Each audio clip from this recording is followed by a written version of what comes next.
അസ്സലാമു അലൈക്കും വറഹ്മത്തുള്ളാഹി വബറകാതുഹു. ആത്മീയ പാരമ്പര്യ ചികിത്സാലയത്തിലേക്ക് ജാതിമതം ഭേദമന്യം സർവർക്കും സ്വാഗതം. ഇന്ന് നമ്മളിവിടെ പറയാൻ പോകുന്ന വിഷയം ബാധ ഉപദ്രവമുള്ള സ്ത്രീകളെ റൂമിൽ ഒറ്റയ്ക്ക് ചികിത്സിക്കുമോ എന്നാണ്. ബാധ ഉപദ്രവമുള്ള സ്ത്രീകളെ ഒറ്റയ്ക്ക് റൂമിൽ ചികിത്സിക്കുന്നതിനെ കുറിച്ചാണ് നമ്മൾ പറയുന്നത്. ഈ ഒരു വിഷയം പറയാൻ കാരണം നമ്മൾ നമ്മുടേതായ ചികിത്സ സംബന്ധമായിട്ടുള്ള വീഡിയോസ് ചെയ്യാറുള്ളൂ. നമ്മുടെ അനുഭവത്തിൽ നിന്ന് മാത്രമാണ് നമ്മൾ വീഡിയോ ചെയ്യാറുള്ളൂ. നമുക്ക് അനുഭവമില്ലാത്ത നമ്മുടെ അറിവും നമ്മളിവിടെ പങ്കുവെക്കാറില്ല പതിവ്. നമ്മൾ ചികിത്സ സംബന്ധമായി ഞാൻ ചെയ്യുന്ന ചികിത്സ സംബന്ധമായിട്ട് ചികിത്സയുടെ പൊതുവേ മാത്രമല്ല, ഞാൻ ചെയ്തതായ ചികിത്സയിലുള്ള അനുഭവം വെച്ചിട്ടാണ് ഇന്നേ വരെ നമ്മൾ ചെയ്ത വീഡിയോസ്. ഇത് ചികിത്സ സംബന്ധമായ ശൈത്താൻ്റെ കേസ് അല്ലെങ്കിലും എന്ന ചികിത്സ സംബന്ധമായിട്ടുള്ളൊരു വിഷയം തന്നെയാണ്. ഇതിപ്പോൾ അടുത്തൊരു വീഡിയോ കണ്ടപ്പോഴാണ് എനിക്കത് ചെയ്യണം എന്ന് തോന്നിയത്. വീഡിയോ എന്ന് പറഞ്ഞാൽ വേറെ ആളിൽ നിന്ന് കോപ്പി അടിക്കുകയല്ല, ഒരു സംഭവം നടന്നത് നിങ്ങളെല്ലാവരും അറിഞ്ഞ് കാണുമല്ലോ. ആളുടെ പേര് ഞാൻ പറയാതെ തന്നെ നിങ്ങൾക്കറിയാം, നമ്മൾ ആരും പേര് പറയാൻ ഉദ്ദേശിക്കുന്നില്ല. നമ്മുടെ വീഡിയോയിൽ ഞാൻ ഓരോരുത്തരുടെ സംഭവത്തിനെ കുറിച്ചിട്ടാണ് ചിലപ്പോൾ വീഡിയോ ചെയ്യുന്നത്, പക്ഷേ ഞാൻ ഒരാളുടെ പേര് ഞാൻ വെളിപ്പെടുത്താറില്ല. ഇത് നിങ്ങൾക്ക് അറിയാവുന്ന പേര് തന്നെയാണെങ്കിലും ഞാനായിട്ട് പറയുന്നില്ല. ഇപ്പോൾ ഒരു തന്ത്രിയെ പടുത്ത് കുറച്ചിടായിട്ടുള്ള ഈ മാസത്തിൽ തന്നെ സംഭവിച്ച കാര്യമാണ്. നിങ്ങൾ അറിഞ്ഞു കാണും. പ്രായപൂർത്തിയാവാത്ത 16 വയസ്സുകാരിയെ ബാധ ഉപദ്രവം ഒഴിവാക്കാൻ വേണ്ടി പൂജ റൂമിലേക്ക് ക്ഷണിച്ച് ഒറ്റയ്ക്ക് വിളിച്ചിട്ട് പീഡിപ്പിച്ചു എന്ന് പറഞ്ഞൊരു തന്ത്രിയെ അറസ്റ്റ് ചെയ്തു. സോഷ്യൽ മീഡിയയിലൊക്കെ സജീവമായ ഒരാളാണ്, നിങ്ങളെല്ലാവരും കണ്ടതാണ്. ആളെ പേര് ഞാൻ പറയുന്നില്ല. ഒരാളെ നമ്മൾ ആക്ഷേപിക്കുന്നോ അവഗണിക്കുന്നോ അപമാനിക്കുകയോ ഒന്നും ഞാൻ ചെയ്യുന്നില്ല. എൻ്റെ രീതി അങ്ങനെയാണ്. അപ്പോൾ നിങ്ങൾ അറിഞ്ഞു കാണും ഇപ്പോൾ അടുത്തൊരു സംഭവം. ആ സംഭവത്തിൻ്റെ ശേഷമാണ് എനിക്ക് ഈ വീഡിയോ ചെയ്യണമെന്ന് തോന്നിയത്. ഇതൊരു തന്ത്രി, അതുപോലെ ഉസ്താദക്കന്മാർ, തങ്ങന്മാരാവാം, ഇനി മറ്റുള്ളവരാവാം, ഇവരാരും ചെയ്തു എന്നല്ല, ഇങ്ങനെ ഏത് വിഭാഗത്തിൽപ്പെട്ടവരാണെങ്കിലും നമ്മുടേതായ ചികിത്സ ബന്ധമായിട്ടുള്ള ഏത് ഉസ്താദാണെങ്കിലും തങ്ങളാണെങ്കിലും സ്വാമിയാണെങ്കിലും പള്ളി തജ്ജനാണെങ്കിലും ആരാണെങ്കിലും ശരി, ഈ മന്ത്രവാദം ആസ്മാവിൻ്റെ ചികിത്സ, ബാധകൾ ഒഴിവാക്കുന്നത് ചെയ്യുന്നത് പല ഇതിനെ സംബന്ധിച്ചിട്ട് ഇരിക്കുന്ന ആരാണെങ്കിലും ശരി, ഇങ്ങനെ ചെയ്യുന്നതിനെ കുറിച്ചിട്ട് ഒരു ചെറിയൊരു വീഡിയോ, അതാണ് നമ്മൾ ഉദ്ദേശിക്കുന്നത്. അപ്പോൾ ഞാൻ പറയാൻ പോകുന്നത് എന്താണെന്ന് വെച്ചാൽ,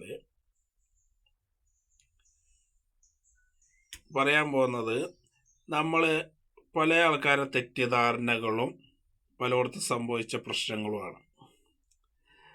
ഒരു ബാധയുള്ള സ്ത്രീയാവട്ടെ പുരുഷനാവട്ടെ ആരാവട്ടെ, സ്ത്രീകളാകുമ്പോഴാണെങ്കിൽ ഈ പ്രശ്നങ്ങളൊക്കെ വരുന്നത്, അതുകൊണ്ടാണ് സ്ത്രീ എന്ന് പറയുന്നത്. ഒരു ബാധ ഉപദ്രവമുള്ള ഒരു ആളെ ഒറ്റക്ക് പൂജ റൂമിൽ ചെയ്യണമെന്ന് പറയുന്ന ചില ചികിത്സാരികൾ, അപ്പോൾ അങ്ങനെ ഒറ്റക്ക് ചികിത്സ ചെയ്യണോ, ഓപ്പണായിട്ട് ചെയ്യാൻ പറ്റില്ലേ എന്നതിനെ കുറിച്ചിട്ടാണ് നമ്മളിപ്പോൾ ഈ വീഡിയോ ചെയ്യുന്നത്. അപ്പോൾ കുറേ ആൾക്കാർ ധാരണ ഉണ്ട്, ഒറ്റക്ക് പൂജ റൂമിൽ വേറൊരാൾ നിൽക്കാൻ പാടില്ല. ഇങ്ങനെയാണ്. ഞാനൊരു ഏകദേശം ഒരു 20 വർഷത്തെ എക്സ്പീരിയൻസ് ഉള്ള ആളാണ്. ഞാൻ ഒറ്റക്ക് ചികിത്സ ചെയ്യാൻ തുടങ്ങിയ കണക്കാണ് ഞാൻ പറയുന്നത്. ഞാൻ എൻ്റെ ഉപ്പാൻ്റെ ശിഷ്യനായിട്ട് ഞാൻ കുറേ ചികിത്സക്ക് കൂടെ നടന്നിട്ടുള്ള ആളാണ്. ആ വകുപ്പൊക്കെ വേറെ. ഒറ്റക്ക് ചികിത്സ ചെയ്യാൻ തുടങ്ങിയിട്ട് തന്നെ ഞാനൊരു 20 വർഷത്തോളമായി. അപ്പോൾ ആ ഒരു എക്സ്പീരിയൻസ് അനുസരിച്ച്, പിന്നെ അതിൻ്റെ മുന്നേ എൻ്റെ ഉപ്പാൻ്റെ കൂടെ നടന്നിരുന്ന എക്സ്പീരിയൻസ് അനുസരിച്ച് ഒക്കെ ഞാൻ പറയുകയാണെങ്കിൽ, എൻ്റെ ഉപ്പ നല്ല കറാമത്തുള്ള കുടുംബത്തിൽ നിന്നാണ് ചികിത്സ പഠിച്ചിരിക്കുന്നത്. നല്ല കറാമത്തുള്ള തങ്ങന്മാരിൽ നിന്നാണ്. ഈ തങ്ങന്മാരുടെ ഫാമിലിയിൽ നമുക്ക് തുടങ്ങാം. എനിക്ക് ചികിത്സ വന്ന വഴിയാണല്ലോ. അപ്പോൾ അവിടെ നിന്ന് മുതൽ ഞാൻ പറയുകയാണ്, എൻ്റെ ഉപ്പാക്ക് ചികിത്സ പഠിപ്പിച്ചു കൊടുത്ത തങ്ങന്മാർ കറാമത്തുള്ള കുടുംബത്തിൽ നിന്നാണ്. ഇളനീരുന്ന പരലമീനടക്കം കാട്ടിക്കൊടുത്തുന്ന മഹാന്മാരുടെ കുടുംബ താവഴിയിൽ നിന്നാണ് എൻ്റെ ഉപ്പ ചികിത്സ പഠിച്ചിരിക്കുന്നത്. അപ്പോൾ അവരെ അവിടുന്ന് നമുക്ക് തുടങ്ങാം. അപ്പോൾ ഈ തങ്ങന്മാർ ആണുങ്ങളും പെണ്ണുങ്ങളും ഒക്കെ ചികിത്സക്ക് ഇരിക്കുന്നുണ്ട്. കാരണം അത്രയും അവർ ഇതിൻ്റെ അറിവുള്ള ടീമുകളാണ്. അപ്പോൾ അവർ ഒറ്റക്ക് ചികിത്സ ചെയ്യുമ്പോൾ റൂമിൽ ഒറ്റക്ക് രോഗിനെ നിർത്തി ചികിത്സ ചെയ്യുന്ന പതിവ് അവർക്കില്ല. ഒരു രോഗിക്ക് പ്രശ്നം ഉണ്ടെങ്കിൽ കുടുംബടക്കം നമ്മൾ ചെയ്യലാണ്. എന്നാലും അല്ലെങ്കിൽ ഈ രോഗിയുടെ മേലെ മറ്റാൾ ചാടും. അപ്പോൾ കുടുംബടക്കമാണ് ശരിക്കും ചികിത്സ ചെയ്യുക. ഈ ചികിത്സ ചെയ്യുമ്പോൾ ഈ ഒറ്റക്ക് ഓരോരുത്തരുടെ റൂമിൽ വെച്ചിട്ട് ചികിത്സ ചെയ്യുക, പ്രത്യേകിച്ചും സ്ത്രീകളെ ഒറ്റക്ക് ചികിത്സ ചെയ്യുക. ഇതാണല്ലോ നമ്മുടെ വിഷയം. അപ്പോൾ ഈ സ്ത്രീകളെ ആയാലും അല്ലാത്തവരാണെങ്കിലും ഒറ്റക്ക് ഒരു റൂമിൽ ചികിത്സ ചെയ്യുന്ന പതിവ് എൻ്റെ ഉപ്പാക്ക് പഠിപ്പിച്ചു കൊടുത്ത ഫാമിലിയിൽ ഒരാൾക്കും ആ സ്വഭാവമില്ല. അങ്ങനൊരു സംഭവമില്ല. ഒറ്റയ്ക്ക് രോഗീനെ ഒറ്റയ്ക്ക് ചികിത്സ റൂമിലിട്ടിച്ചിട്ട് വാതിലടച്ചിട്ട് ചികിത്സ ചെയ്യുന്നത് അവരുടെ കുടുംബത്തിൽ പലരും ചികിത്സിക്കുന്ന ആളാണ്, ഒരാളല്ല. അവർക്കാർക്കും അങ്ങനൊരു പതിവില്ല. അപ്പോൾ എൻ്റെ ഉപ്പാനെ പഠിപ്പിച്ച ടീമുകൾക്ക് അങ്ങനെ ഒരു പതിവില്ല. പിന്നെ എൻ്റെ ഉപ്പ, എൻ്റെ താവഴിയാണ് ഞാൻ പറയുന്നത്. അപ്പോൾ എൻ്റെ ഉപ്പ ചികിത്സ ചെയ്യുന്ന ആളാണ്. എൻ്റെ ഉപ്പാക്കും ഈ പതിവില്ല. ഈ ഒറ്റയ്ക്കൊരു റൂമിൽ വെച്ചിട്ട് ചികിത്സ ചെയ്യുക, രോഗിനെ മാത്രം ചികിത്സ ചെയ്യുക, രഹസ്യമായി ചികിത്സ ചെയ്യുക, ഒരു മറായിട്ട് ചികിത്സ ചെയ്യുക. ഇതെൻ്റെ ഉപ്പാക്കുമില്ല. ഈ ഉപ്പാൻ്റെ തലമുറ ആയപ്പോൾ എനിക്കും ഈ പതിവില്ല. ഒറ്റയ്ക്ക് ചികിത്സ ചെയ്യാം. എൻ്റെ ഭാഷയിലും എൻ്റെ ഉപ്പാൻ്റെ ഭാഷയിലും പറഞ്ഞാൽ കള്ളത്തരം ചെയ്യുന്നവരെക്കാണ് മറ വേണ്ടുള്ളൂ. അല്ലാത്തവനക്ക് ഓപ്പണായിട്ട് ചെയ്യാം. ഈ കള്ളനോട്ടച്ചടിക്കണ കള്ളനോട്ടച്ചടിക്കുകയാണെങ്കിൽ മറ ആരും കാണാതെ ചെയ്യുക. നോട്ടച്ചടിക്കണമെന്ന് എല്ലാവർക്കും അറിയാം. എന്ത് ഉറച്ചടി അടിക്കുന്നത്, എന്തിനും മറണ്ട, അവിടെ സെക്യൂരിറ്റി ഉണ്ടാവുള്ളൂ, മറയുടെ ആവശ്യമില്ല. എന്നതുപോലെ ഇതിന് മറയുടെ ആവശ്യമില്ല.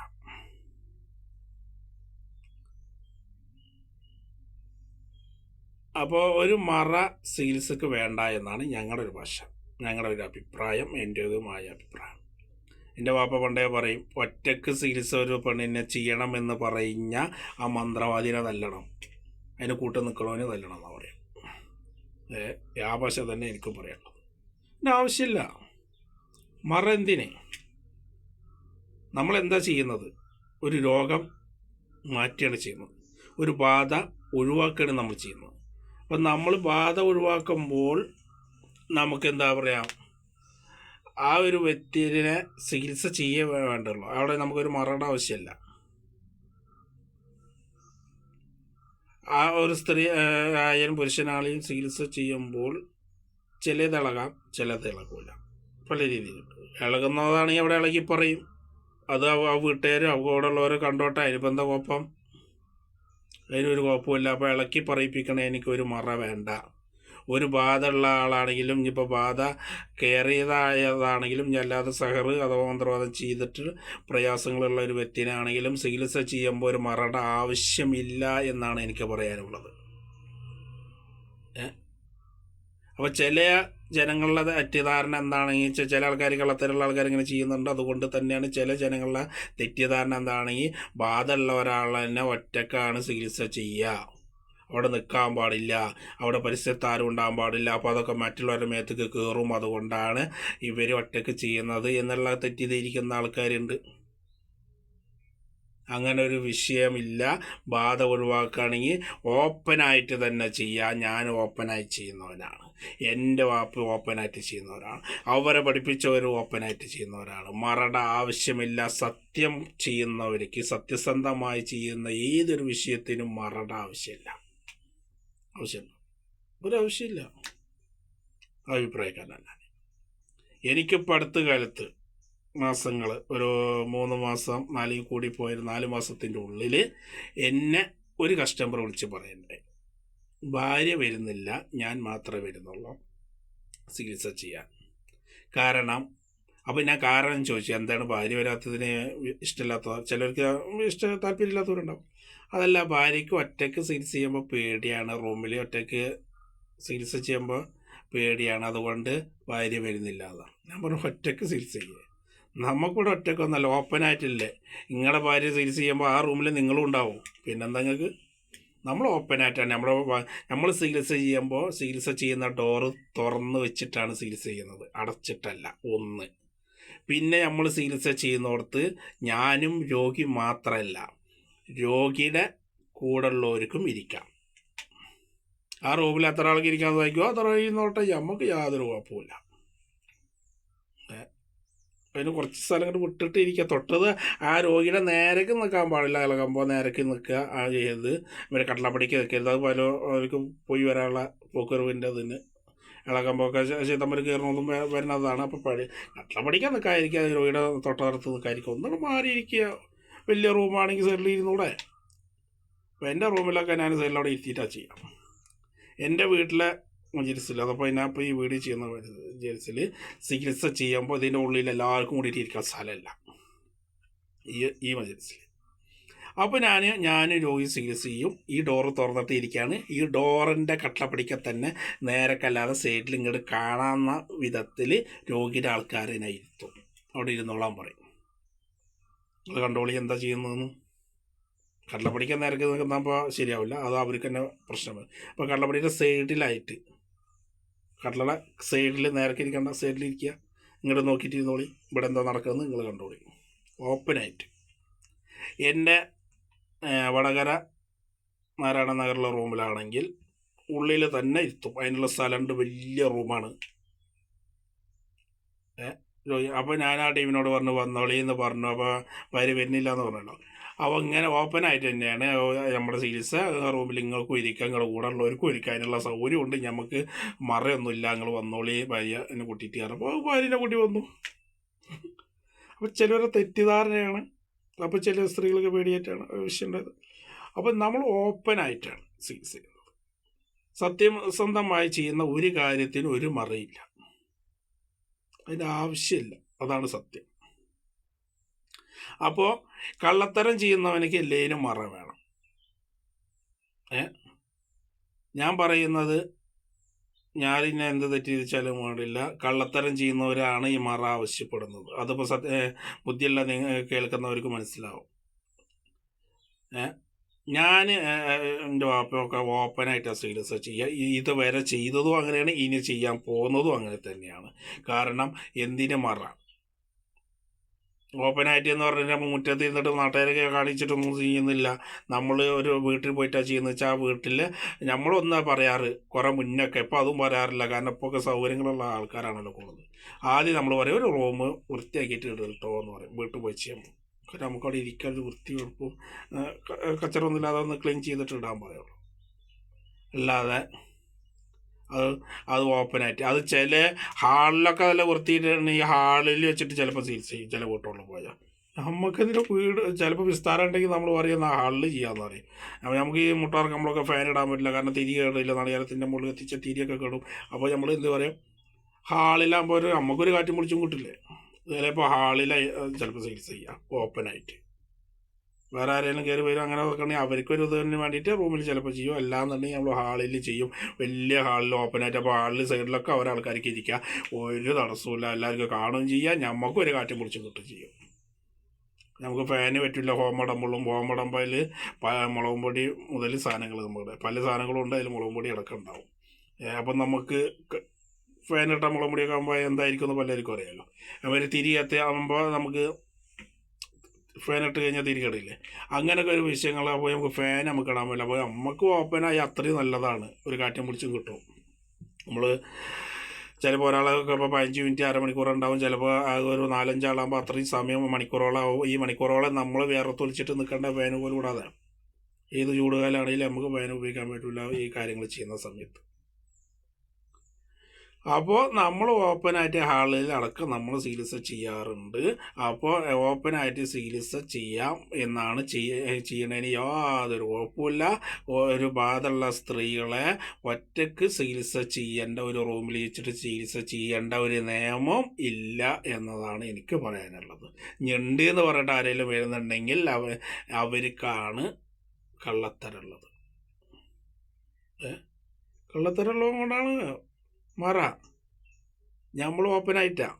പിന്നെ വാതിലടച്ചിട്ട് കണക്ക് നോക്കുന്ന സമയത്ത് നമ്മൾ ഇപ്പോൾ വേറെ ടീം നമ്മൾ കാണാൻ വന്നിട്ടുണ്ടെങ്കിൽ, ചിലപ്പോൾ കുറേ ടീം ഒരുമിച്ച് കുറേ ആൾക്കാർ വന്നിരിക്കുന്നുണ്ടാവും. അങ്ങനെയാണെങ്കിൽ ഒരു ടീം നമ്മളെ കണക്ക് നോക്കുന്ന സമയത്ത് നമ്മൾ വാല് ചാരിയിട്ടും അത് അവരെ പ്രൈവസിയാണ്. കാരണം ഇവർ പറയുന്നത് അവർക്ക് കേൾക്കാൻ അത് മോശമാണ്. അപ്പോൾ ഞാൻ വാല് ചാരിക്കോളാൻ പറയും. വാതിൽ ചാരിയിട്ട് നമ്മൾ കണക്ക് നോക്കും, അവർക്ക് പറയാനുള്ളതൊക്കെ. അപ്പോൾ ഈ ഡോക്ടർമാരടുത്ത് പോയ വീട്ടിൽ ഗവൺമെൻറ് ഒ പിയിലല്ലാത്തത് പ്രൈവറ്റായിരിക്കുന്ന ഡോക്ടർമാരടുത്തൊക്കെ പോയാൽ അങ്ങനെയാണല്ലോ. ആ രോഗിയും ഡോക്ടർ ഉണ്ടാവില്ല, ചിലർക്ക് സിസ്റ്റർ ഉണ്ടാവും, ചിലർക്ക് അത് ഉണ്ടാവില്ല. വീട്ടുകളിലൊക്കെ ആണെങ്കിൽ സിസ്റ്റർമാരുണ്ടാവില്ല, ഡോക്ടർ മാത്രമേ ഉണ്ടാവുള്ളൂ, രോഗി മാത്രമേ ഉണ്ടാവുള്ളൂ. വാല് ചാരിയിട്ട് തന്നെ നമ്മൾ ചെയ്യാറ്. കാരണം എന്താ വെച്ചാൽ പുറത്ത് ആൾക്കാരുണ്ടാവും, ഒരു പ്രൈവസി. അങ്ങനെ കണക്ക് നോക്കും.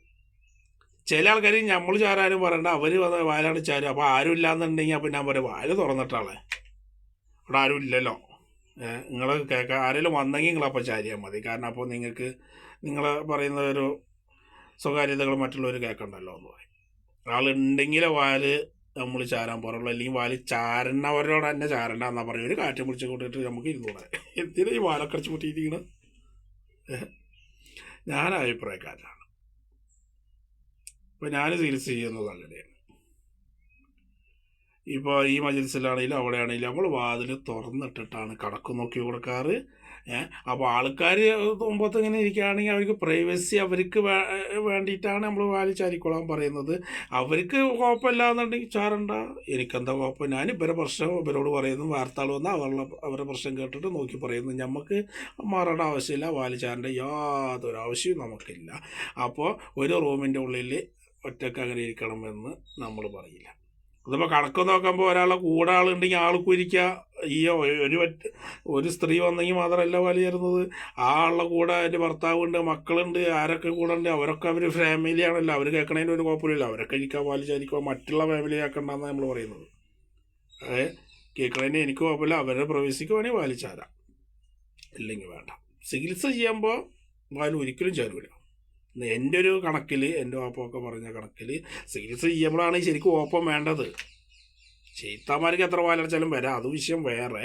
എന്നാലും നമ്മൾ ചികിത്സ ചെയ്യുമ്പോൾ വാതിൽ തുറന്നിട്ടിട്ട് ചികിത്സ ചെയ്യുമ്പോഴാണ് ഇളകുമ്പോൾ ദേഹത്ത് കയറാൻ വരാൻ ചീത്താനൊക്കെയുള്ള സൗകര്യം നമ്മൾ ചെയ്ത് കൊടുക്കുകയാണ്. വരാൻ ചീത്തന്മാർക്ക് വരാനും മലായിക്കത്തങ്ങൾക്ക് വരാനും എത്ര വാലടച്ചാലും അവർ വരും, അത് വിഷയം വേറെ. എന്നാലും നമ്മൾ ഓപ്പൺ ആക്കുമ്പോൾ അതിനൊരു ഇതാണല്ലോ. അപ്പോൾ നമ്മൾ ചികിത്സ ചെയ്യുമ്പോൾ പ്രത്യേകിച്ച് വാല് തുറന്ന് ഇടാനേ നമ്മളെ അഭിപ്രായത്തിൽ അങ്ങനെയാണ് നമ്മൾ ചെയ്യൽ. അപ്പോൾ ഇത് ഇവിടെ ഞാൻ അവസാനിപ്പിക്കുകയാണ്. ഇത് നമ്മൾ ഓപ്പണായിട്ട് ചികിത്സ ചെയ്യണതിന് യാതൊരു കുഴപ്പമില്ല. രഹസ്യമായിട്ട് ഉപദ്രവമുള്ള സ്ത്രീകളെ ഒരു റൂമിൽ ഇരുന്നിട്ട് ചികിത്സ ചെയ്യേണ്ട യാതൊരു ആവശ്യമില്ല. സത്യസന്ധമായി ചെയ്യുന്നവനിക്ക് ആവശ്യമില്ല. എനിക്ക് നിങ്ങളോടാണ് പറയാനുള്ളത്. ആരോട്? കസ്റ്റമറുകളോടാണ്, ഓരോരുത്തരത്തേക്ക് പോകുന്ന ആൾക്കാരോടാണ് പറയാമെന്നുള്ളത്. നിങ്ങളുടെ മകളെ, നിങ്ങളുടെ ഭാര്യയെ, നിങ്ങളുടെ പെങ്ങളെ, നിങ്ങളുടെ ഉമ്മാനെ, നിങ്ങളുടെ വീട്ടിലുള്ള സ്ത്രീകളെ ഒറ്റവാക്കിൽ പറഞ്ഞു അവരെ രഹസ്യമായിട്ട് അല്ലെങ്കിൽ റൂമിൽ ഒറ്റയ്ക്ക് ചെയ്യണമെന്ന് പറഞ്ഞാൽ നടക്കില്ല. നിങ്ങൾ പറയണം, എൻ്റെ പെങ്ങളെ എൻ്റെ സാന്നിധ്യത്തിൽ ചെയ്യാൻ പറ്റുമെങ്കിൽ നിങ്ങൾ ചികിത്സ ചെയ്താൽ മതി. അല്ലെങ്കിൽ എൻ്റെ ഭാര്യനെ, അല്ലെങ്കിൽ എൻ്റെ ഉമ്മാനെ, എൻ്റെ മകളെ, നമ്മൾ ആരാണെങ്കിലും ആ ആളെ എൻ്റെ സാന്നിധ്യത്തിൽ ചികിത്സ ചെയ്യാൻ പറ്റുമെങ്കിൽ നിങ്ങൾ ചെയ്താൽ മതി. അല്ലെങ്കിൽ നിങ്ങളുടെ സേവനം ഞങ്ങൾക്ക് ആവശ്യമില്ല എന്ന് നിങ്ങൾ പറയണം. ആണുങ്ങൾ പറയണം. ഇപ്പോൾ പെണ്ണുങ്ങളാണെങ്കിലും ഇനിയിപ്പോൾ ആണുങ്ങൾ സ്ഥലത്തില്ലാത്തവരാണെങ്കിൽ നിങ്ങൾ പറയണം, നിങ്ങളുടെ മകളെ ചികിത്സ ചെയ്യുമ്പോൾ ഉമ്മ പറയണം, എൻ്റെ സാന്നിധ്യത്തിൽ എൻ്റെ മോളെ ചികിത്സ ചെയ്യാൻ പറ്റുമെങ്കിൽ ചെയ്താൽ മതി. എനിക്കെന്തിനാ റൂമിൽ വാലടച്ച് കൊടുക്കണം? എൻ്റെ സാന്നിധ്യത്തിൽ ചികിത്സ ചെയ്യാൻ പറ്റുമെങ്കിൽ ചെയ്താൽ മതി എന്ന് തന്നെ നിങ്ങൾ പറയണം. അല്ലെങ്കിൽ നിങ്ങളെ സേവനം എനിക്ക് ആവശ്യമില്ല, ഞാൻ വേറെ ആളെ പോയി കണ്ടോട്ട് എന്ന് നിങ്ങൾ പറയണം. അപ്പോൾ ഒരു പീഡനം അവിടെ നടക്കുകയാണെങ്കിൽ, ഒറ്റയ്ക്ക് ചികിത്സ ചെയ്തിട്ട് നടക്കുകയാണെങ്കിൽ അതിന് കുറ്റക്കാരൻ ആ ചികിത്സാരി, ആ ഉസ്താദ്, ആ തങ്ങൾ അല്ലെങ്കിൽ ആ സ്വാമി അല്ല. സ്വാമി അല്ല എന്നല്ല പറയുന്നത്, മാത്രമല്ല നിങ്ങളും കൂടിയാണ് കുറ്റക്കാരൻ. നിങ്ങൾ സൗകര്യം ചെയ്ത് കൊടുത്തിട്ടല്ലേ. നിങ്ങളുടെ മകളെ പീഡിപ്പിച്ചു, അല്ലെങ്കിൽ ഇനിയിപ്പോൾ ഞാനെന്നെ ആ സ്ഥാനത്ത് വിചാരിച്ചു, ഇത് എൻ്റെ ഒരു മകളെ അല്ലെങ്കിൽ ഒരു സ്ഥാനത്ത് പോയി ചികിത്സിക്കുകയെന്ന് വിചാരിച്ചു. അത് ചികിത്സിക്കുന്ന ആളാണ്, നല്ലൊരു ഉദാഹരണം പറയണം. ഞാൻ പുറത്ത് നിന്നിട്ട് എൻ്റെ മോളെ ഞാൻ വാല അടച്ച് സൗകര്യം ചെയ്ത് കൊടുത്തിട്ട് എൻ്റെ മോളെ പീഡിപ്പിച്ചു പറഞ്ഞിട്ട് ഞാൻ കേസിന് പോകുന്നത്. അപ്പോൾ അതിന് ഞാൻ തന്നെയല്ല ഒരു കണക്കിന് ഉത്തരവാദി. ഞാനതിന് സൗകര്യം ചെയ്ത് കൊടുത്തിട്ടല്ല ഞാൻ എന്തിനു സൗകര്യം ചെയ്ത് കൊടുക്കണം? എൻ്റെ മോളെ എൻ്റെ മുന്നിൽ വെച്ച് ചികിത്സിക്കാൻ പറ്റുമെങ്കിൽ ചെയ്താൽ മതി, അല്ലെങ്കിൽ ചെയ്യേണ്ടെന്ന് എനിക്കാണ്ട് പറഞ്ഞാൽ ഈ പ്രശ്നം വരുമോ? ദുരന്തം വന്നിട്ട് പിന്നെ നമ്മളതിനെ കുറിച്ചിട്ട് നടന്നിട്ട് കാര്യമുണ്ടാവും? കേസും കൂട്ടായിട്ട് നടന്നിട്ടതൊന്നും കാര്യമില്ല. അപ്പോൾ നമ്മൾ ആദ്യമാണ് ഇത് ശ്രദ്ധിക്കേണ്ടത്. ഒരു അപകടം വന്നിട്ട് അതിന് ചികിത്സിക്കും കാട്ടിയും ആ ഒരു അപകടം വരാതിരിക്കാനുള്ള ജാഗ്രത നമ്മൾ കുറച്ച് ശ്രമിക്കണം. ഹൈ സ്പീഡിൽ വണ്ടി പോയി ഓടിച്ചിട്ട് ഇടിച്ചിട്ട് അയ്യോ ഇനി മെല്ലെ പോയാൽ മതിയായിരുന്നു എന്ന് വിചാരിച്ചിട്ട് കാര്യമൊന്നുമില്ല. ആദ്യം തന്നെ നമ്മൾ കുറച്ച് നിയന്ത്രിച്ചാൽ നല്ലതാണ്. കുറച്ച് എന്തിനും ജാഗ്രത നമ്മൾ വേണമല്ലോ, മുൻകരുതൽ നമ്മൾ വേണം. പിന്നൊക്കെ പടച്ചോൻ്റെ എല്ലാം കിടക്കുന്നത് വരാൻ വെച്ചത് വൈക്കതങ്ങൊന്നുമില്ല, വരാൻ വെച്ചത് വരും. കുറച്ച് നമ്മളെ താൻ പാതി ദൈവം പാതി എന്നൊരു ചൊല്ലുണ്ടല്ലോ. അപ്പോൾ ഇതിൽ സൗകര്യം ചെയ്ത് കൊടുക്കുന്നത് നമ്മൾ തന്നെയാണ് നമ്മുടെ മക്കൾക്ക്. അപ്പം നമ്മളും അതിൽ തെറ്റുകാരനാണ്, മന്ത്രവാദി മാത്രമല്ല.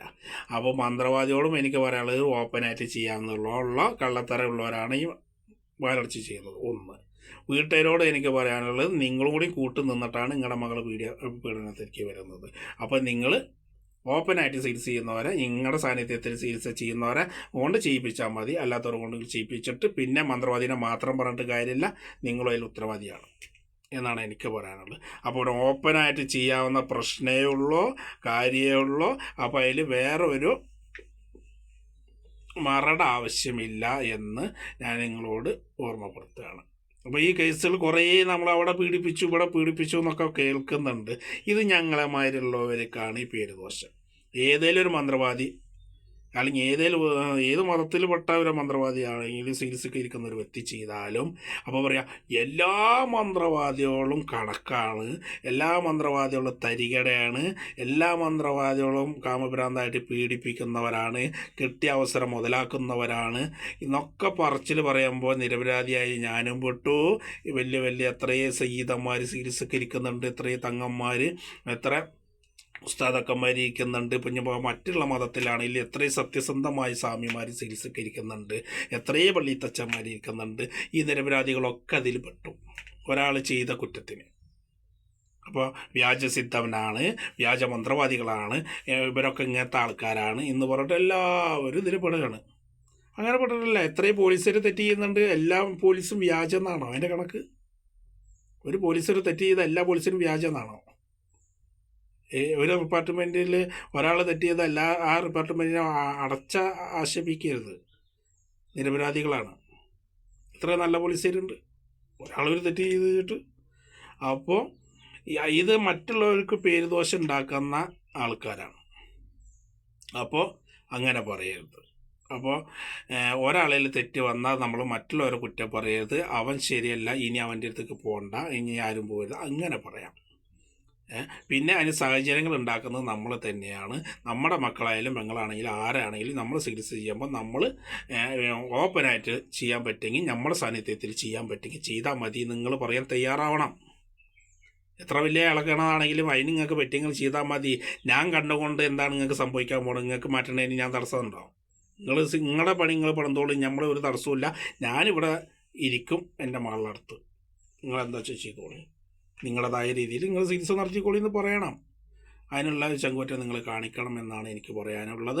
അപ്പോൾ കുറച്ച് നമ്മുടെ മക്കളെ എല്ലാം എന്നല്ല പറയുന്നത്, എന്നാലും കുറച്ച് നമ്മുടെ പെങ്ങളാണെങ്കിലും മകളാണെങ്കിലും പീഡനത്തിനൊക്കെ നമ്മൾ സ്ട്രോങ് ആവാത്തത് കൊണ്ട് ചിലത് സംഭവിക്കും. അപ്പം നമ്മുടെ മക്കളെ നമ്മളെ വീട്ടിലുള്ള സ്ത്രീകളെ നോക്കേണ്ട ഉത്തരവാദിത്വം നമുക്കാണ്. പിന്നെ പറ്റേണ്ടത് ചിലപ്പോൾ പീഡനം അല്ലാതെ പല വൈക്കൊന്നും പറ്റും. അതൊന്നും ഇപ്പോൾ നമ്മുടെ ഉത്തരവാദിയല്ല. കാരണം നമ്മുടെ മക്കൾ പല വൈക്കും പോകുന്നതാണ്. എന്തെങ്കിലും സംഭവിച്ചു കഴിഞ്ഞാൽ അത് നമ്മുടെ കുറ്റമൊന്നും അല്ല പറയണത്. പക്ഷേ നമ്മുടെ വീട്ടിൽ നമ്മളുള്ള സമയത്ത് നമ്മുടെ മകളെ ഒരാൾ റൂമിൽ കയറ്റി പീഡിപ്പിച്ചു എന്ന് പറയുമ്പോൾ അത് നമ്മുടെ കൊള്ളലായ്മയാണ്, നമ്മുടെ കഴിവുകേടാണ്.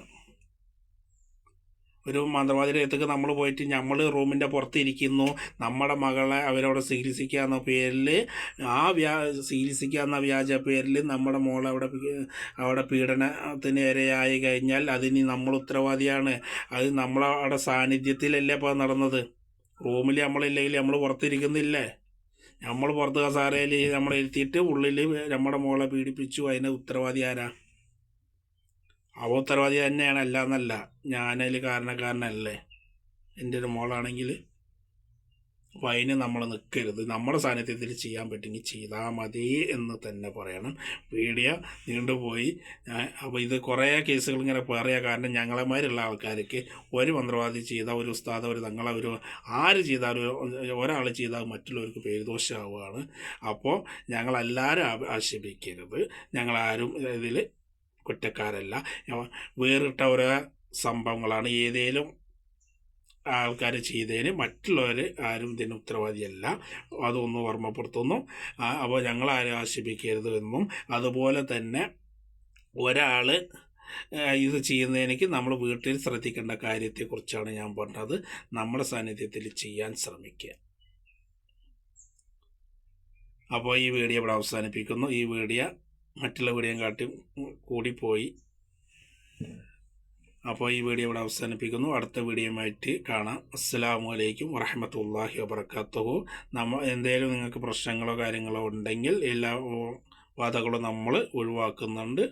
അപ്പോൾ എത്ര വലിയ പ്രശ്നത്തിനും നമ്മൾ സമീപിക്കുക. നമ്മുടെ മൊബൈൽ നമ്പർ 95 62 23 41 28 എന്ന വാട്സപ്പ് നമ്പറാണ്. നേരിട്ട് വിളിച്ചാൽ കിട്ടിയില്ലെങ്കിൽ വാട്സപ്പിൽ അയക്കാം. നമ്മൾ എന്തായാലും നോക്കും. തിരക്കാണെങ്കിലും തിരക്ക് കഴിഞ്ഞ സമയത്ത് നമ്മുടെ ഫോണ് നമ്മൾ ഓപ്പണായിട്ട് നമ്മൾ എന്തായാലും നോക്കുന്നതാണ്. അപ്പോൾ കണക്ക് നോക്കാൻ നേരിട്ട് വരണം നിർബന്ധമല്ല.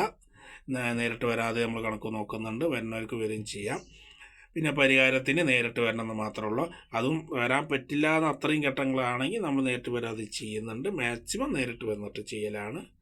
പരിഹാരം ചെയ്യാൻ നേരിട്ട് വരലാണ് ഏറ്റവും ഉത്തമം. കണക്ക് നോക്കാൻ നേരിട്ട് വന്നാലും വന്നില്ലെങ്കിലും ഒരേ മാതിരി തന്നെയാണ്. നമ്മൾ വിശദമായിട്ട് നമ്മൾ കണക്ക് നോക്കി കൊടുക്കുന്നുണ്ട് ഫോണിൽ കൂടെ. അപ്പോൾ ഫോണിൽ കൂടെ നോക്കുന്നവർ പ്രശ്നങ്ങൾ, അവരെ പ്രശ്നങ്ങൾ, വീട്ടിൽ ആരൊക്കെ താമസിക്കണം, ആർക്കൊക്കെ പ്രശ്നങ്ങൾ എന്നുള്ള വ്യക്തമായിട്ട് വോയിസ് വിടുക.